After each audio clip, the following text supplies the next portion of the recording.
Hello, fellow book loving friends. Welcome to the first tea talk of the month where I spill the tea on what's happening in my author world. If you are live with me today, say hello in the chat and post any thoughts or questions you might have. And don't forget to, if you're on YouTube, to ring that bell so that you know when the next one's coming up. Let me introduce myself. My name is Dee Armstrong. Some of you already know me. I'm a romance and suspense author. My books leave a fingerprint on your heart. But I'm not only a writer, I'm a grandma, teaholic, gardening ninja, and I love to talk about books with my book loving friends. Pour a cup of tea or your favorite decaffeinated beverage. I don't judge. Unwrap some chocolate and let's chat. All right, so if you can hear a dog barking in the background, I am sincerely sorry. My dog Charlie, who I love Charlie. I have become his comfort pet. And if he's away from me, he yips constantly until he gets back to me. I have put the dogs in a very beautiful room on the far side of the house, closed all the doors, and I can still hear them barking. So I'm hoping that the sound cancellation in my mic up here keeps you from hearing them bark. But if you can, I apologize. Oh, now that disclaimer's over. This month, my theme is the road to success, and that will be reflected not only in my author news today, but in my blog at the end of the month. Sometimes the writing and publishing sometimes the road to writing and publishing a book is filled with rocks, potholes, wrong terms, and sometimes after a year of more of writing, you crash and burn and toss the whole book out. Sometimes you get stranded in a mental desert without a well of words to draw from. You've lost your compass and have no idea how to go forward or if you should retreat and go back.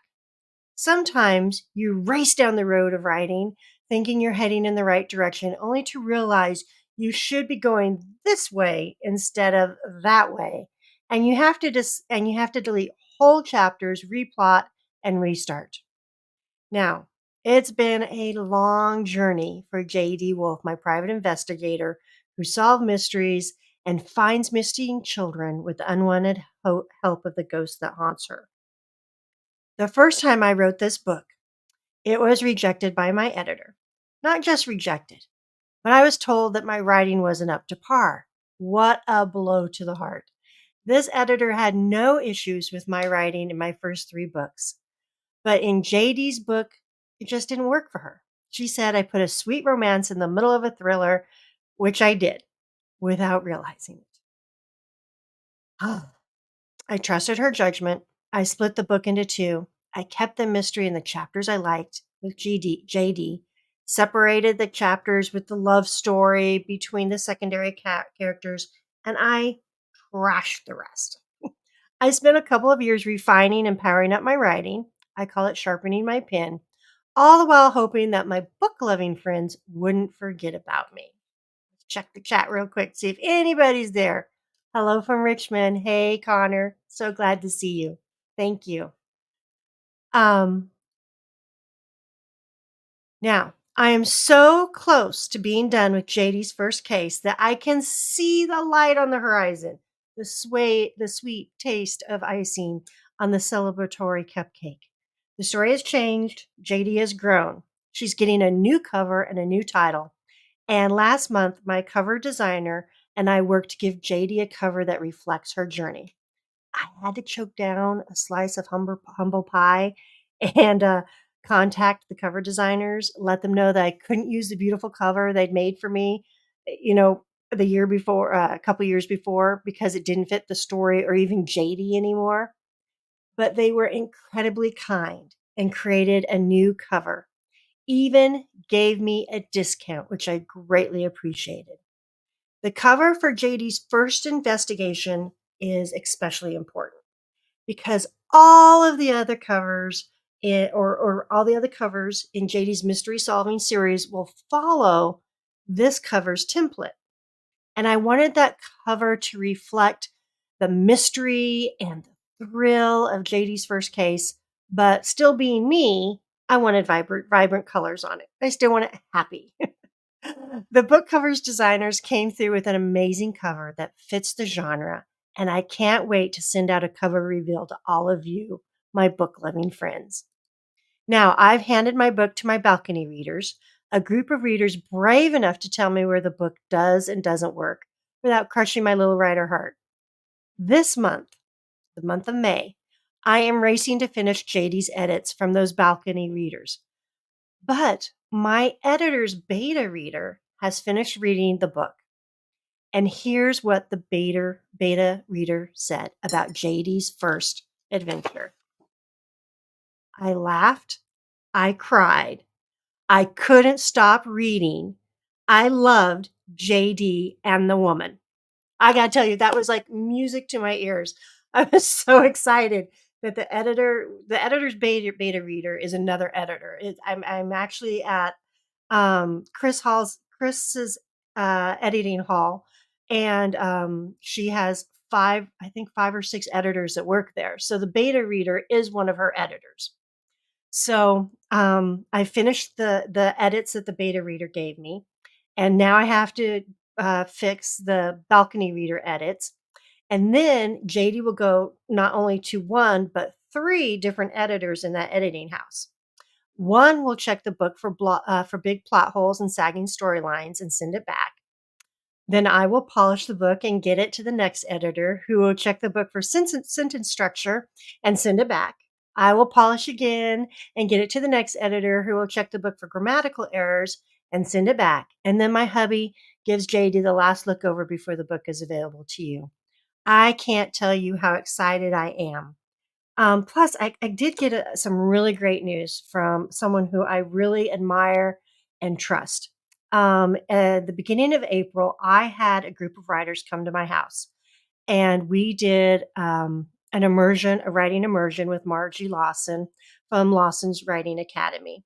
And Margie read the first part of my book, and she loved JD and the Woman, and she is really pushing me to pitch the book to the publishing houses. And I'm an indie writer. I kind of like the excitement and being able to control my little writing world here. And it's nervous to step out of your lane. But I think I might. I think I'm going to. I keep going back and forth. But I wanted to let you know I have gotten really positive feedback about JD's book. But there was a point where I allowed, getting back to the road to success in publishing and in writing, there was a point when I got the first news on JD's book where I allowed the rejection to get the best of me. I packed up my writing. I packed up my office. I threw up my hands. I said I was done.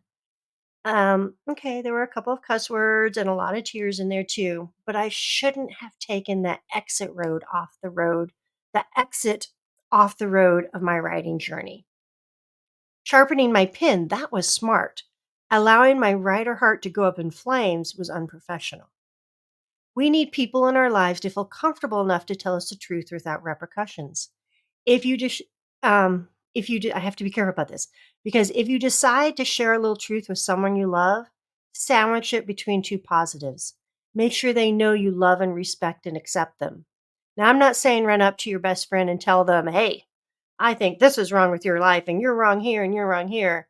You haven't walked in their shoes yet. I have learned that everyone will walk in someone else's shoes sometime in their life. If you've been through what they're going through already, maybe share with them a story about how you've overcome what they're dealing with. Help them out.